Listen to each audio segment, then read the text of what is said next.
10 minutes earlier, and it was very much the calm before the storm. You've just seen a sneak peek of what was probably the longest 30 minutes of my sim racing career so far.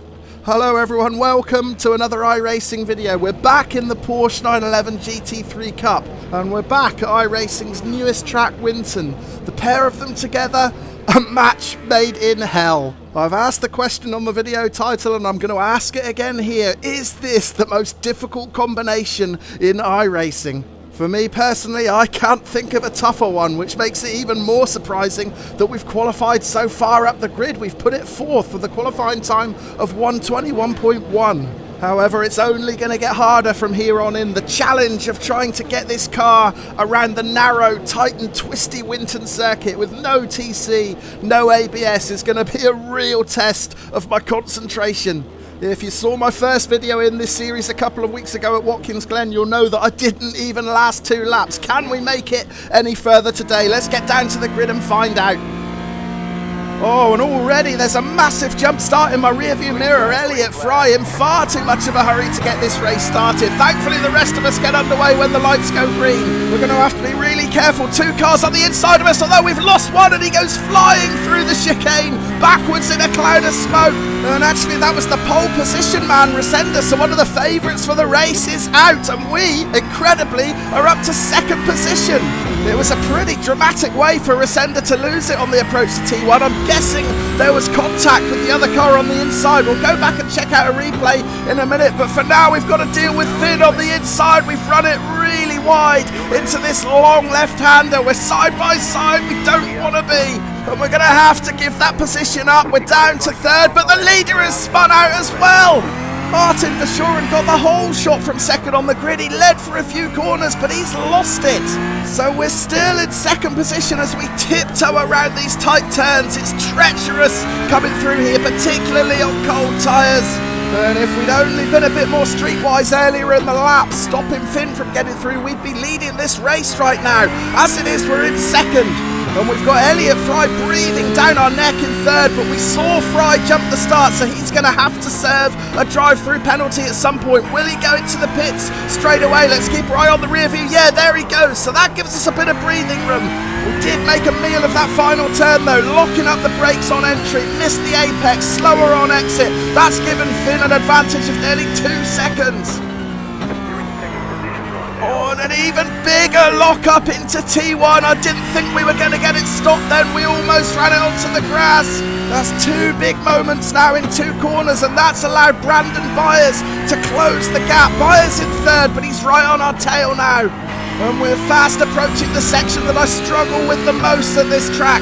It was difficult enough in the Formula 4 car last week, but it's an absolute nightmare in this Porsche. We've managed to hold a little bit of a tighter line this time. We're just far enough ahead of Byers to hold on to the position, but we're not going to get it stopped. And now we've got a real battle on our hands trying to control this car on the grass. It's like driving on ice. And look how many positions we're losing. We've thrown away 2nd place here, and it's actually going to be really difficult to rejoin safely. I'm trying to find a safe place to rejoin. I think we can just about do it there. Goodness only knows how many spots we've lost. I don't know what position we're lying in, but it's not good.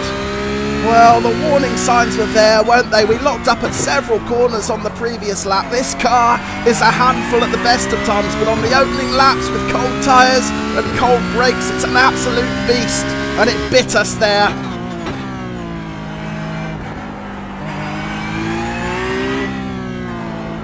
Much better line through the final turn that time, and as we end lap 2, all eyes on the leaderboard, because we'll be able to see exactly how much damage that off-track excursion did, and we're down to 9th.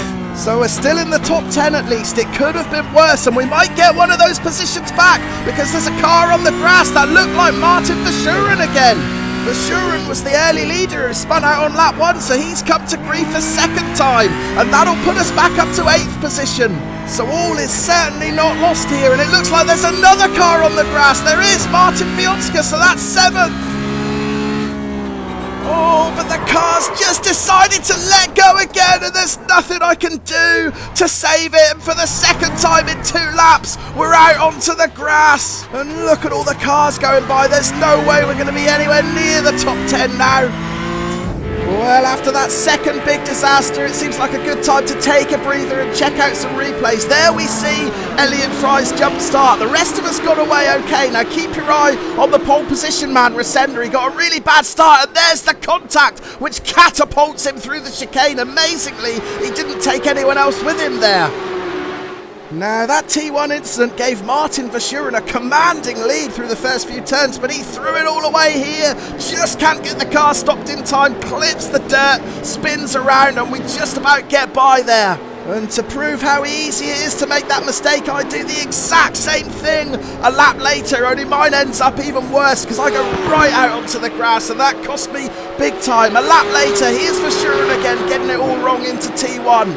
Well, that promoted us back up to 8th, and a couple of corners later we'd get 7th as Martin Vlochka spins out, but that 7th position lasted about 20 yards. I think I was just carrying a bit too much corner speed and the car wasn't playing ball. What a catastrophe. Back to the live action at the start of lap 4, and after the first off-track we managed to get our way back up to 7th. The second off-track was far more costly. We're down in 13th position now.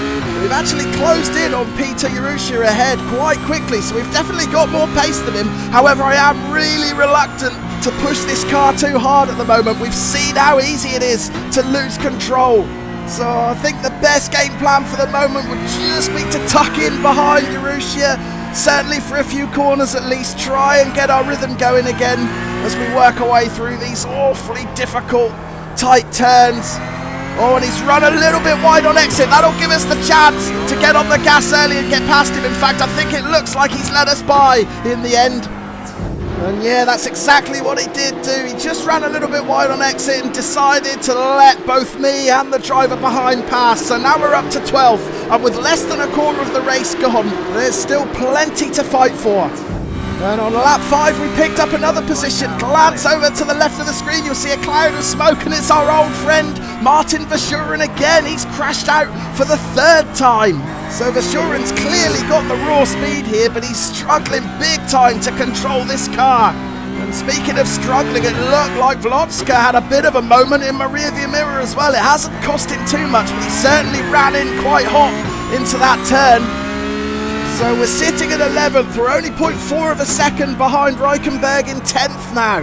And after the 2 disasters in the opening 3 laps, a top 10 finish would be a result here, but we might get a couple of positions because there's a big incident up ahead. You can see the cloud of smoke. How many cars are off? 2 cars off, so now we're into the top 10. Yeah, Verschuren was the first to spin out again, and from the looks of that banged up Porsche, he's probably got some handling difficulties. Then a few corners later, this is the battle for 6th. Frank Elker ahead of David Kelly, and there's contact. Both are out on board with Kelly. It looks like he just broke a little bit too late, had nowhere to go, and plows into the back of Elker. So we're back to the live action and just about to start lap 7, and those incidents have given us 9th place, so we are back inside the top 10 now, and we're in hot pursuit of Andre Reichenberg. Much better line here through the chicane. We got a really good drive out of it as well, so we're going to start applying pressure on Reichenberg very soon, and we might not even need to because he's lost it. And so has Vlochka in the rearview mirror. He's crashed out as well on the same corner. Well, Reichenberg was the first to go, just running in it a little bit too hot, spins out to the gravel. That gives us 8th position, and then right behind, Vlochka joins him in the sand. However, it does look like he was helped on his way. He did get a little nudge there. So we're sitting fairly comfortably in 8th position, but the 2 drivers ahead are having a proper battle. Stefan Scherer in the red Porsche, just clipping the grass. He moves over, there's contact with Marcus Roelli. He's forced onto the grass on the other side of the track. Miraculously, they both survive. They're both still facing in the right direction, but we've got Scherer in 6th, Roelli 7th. I'm right behind now in 8th, and I'm hoping to pick up the pieces here if this battle in front goes wrong.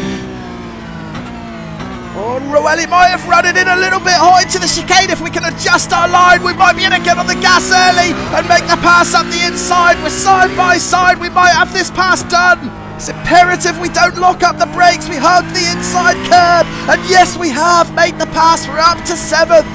And during that tussle, Scherer has taken full advantage. He's opened up a 1.5 second gap. Now it looks like there's contact in the rearview mirror. We've lost someone. Roelli is gone. I think there might have been a coming together with David Kelly there. We'll go back and check out a replay in a minute, but let's stick with this for now because we've got Kelly right on our tail, and look who is behind him. It's Martin Verschuren again. We know Verschuren is fast, but we also know he's got a mistake in him, and look in the rearview mirror, there's contact between the two. Kelly is spun out. No shortage of drama on lap 8 then, and it all started with this pass on Roelli. I managed to adjust my line and take full advantage of his deeper entry. We made that pass stick, and that put us up to 7th position. Unfortunately for Roelli, he was going to come to grief just a couple of corners later. Let's keep an eye on him and see what happened. That's David Kelly right behind him, right on his tail. There's the contact. Oh, that was an aggressive move. I feel sorry for Roelli there. He didn't do anything wrong. And speaking of aggressive moves, look at Verschuren. He's going to stick his nose up the inside on Kelly. And this time it's Kelly who gets turned around. Lap 9 then, and we've closed right in on Scherer for 6th position. However, I'm more concerned at the moment with what I can see in my rearview mirror. Martin Verschuren, we know he's fast, but we know he's also a crash waiting to happen. So if he's going to make a lunge up the inside here, which I suspect he might, we're not going to fight it. We're going to give him the room to dive through. And after seeing how many incidents he's already been involved in, I think that's the safest play here. Yeah, I have to admit I felt far more comfortable having Verschuren in front of me rather than behind me, and it looks like Scherer in 6th felt the same, because later on the next lap he did exactly the same. He lets Verschuren by. Back to the live action, the end of lap 10, and it's incredible to think we're not even halfway through this race yet. It already feels like an endurance, but we're going to get a really good line through the final turn, get on the gas early. We've got much more speed than Scherer here, so we're going to pull alongside and try and make the pass on the inside into the chicane. We've already made one overtake here, but we're doing it differently this time, and we get the job done. We're up to 7th. There's Verschuren's pranged Porsche at the front of the picture, but we're concentrating on the battle behind, side by side, going down the start-finish straight. We've got the inside line into the chicane, and it's a textbook pass. And you won't be at all surprised to learn that a couple of laps later, our old mate Verschuren lost it again. I think this is the 4th time in the race that he's passed us, only to crash out and let us back through. Keep your eye on the track. There I am, and there's Scherer going past as well.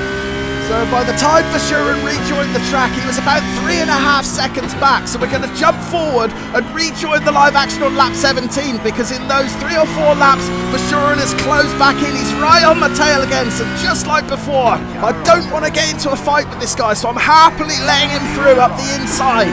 We've still got 7 laps of the race left after this one, so I'm kind of banking on the assumption that he's going to lose it at least one more time and we can get this 6th position back again.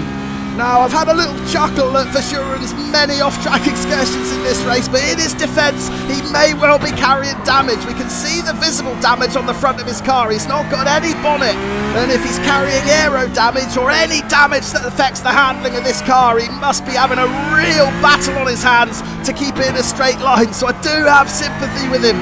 That said, I feel much happier keeping him at a safe distance in front of me rather than right behind me. So we're just going to stay in hot pursuit of him. We're not going to get too close to him. We know that because he's faster than us. But we can just sit back and wait for the next mistake to come.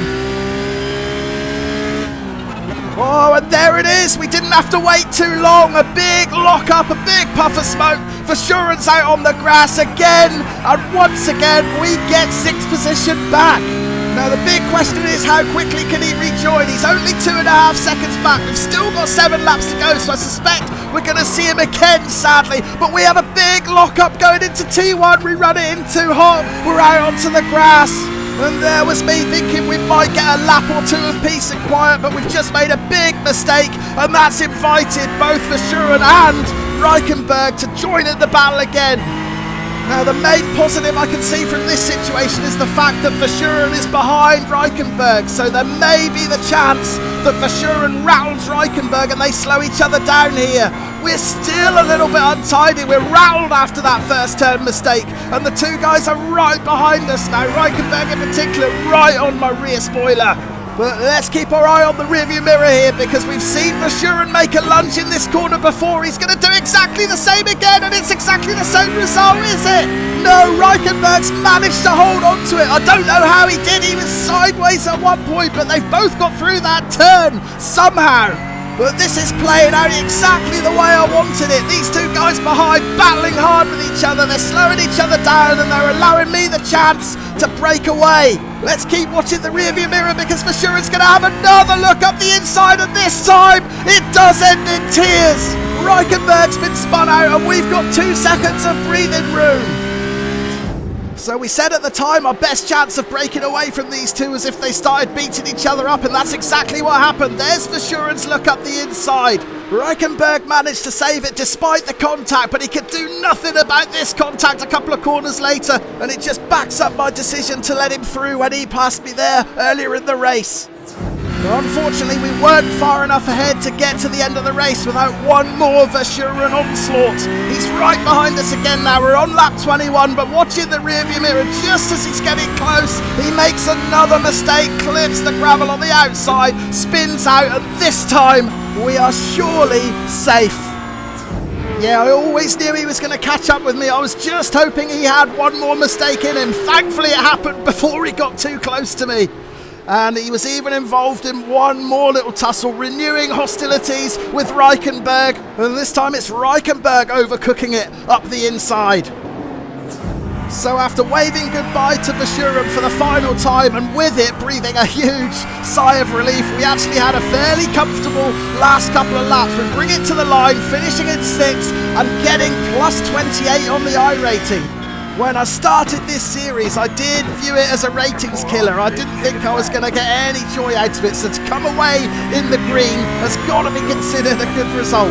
But I have to admit, I felt absolutely exhausted after this race. About a month ago, I did my first ever endurance race on ACC, and I felt similar after that as I did right after this race. It was a long 24 laps. Right, let's check out the classified results then, and there we are, a top 6 place. I'm really happy with that. And only 5 incident points too. That's got to be considered a minor miracle with this combo. But yeah, look at the lap times. The top 5 all had fastest laps in the 120s, a lot quicker than I am. So realistically, 6 was the best I could have hoped for, and that's exactly what we got.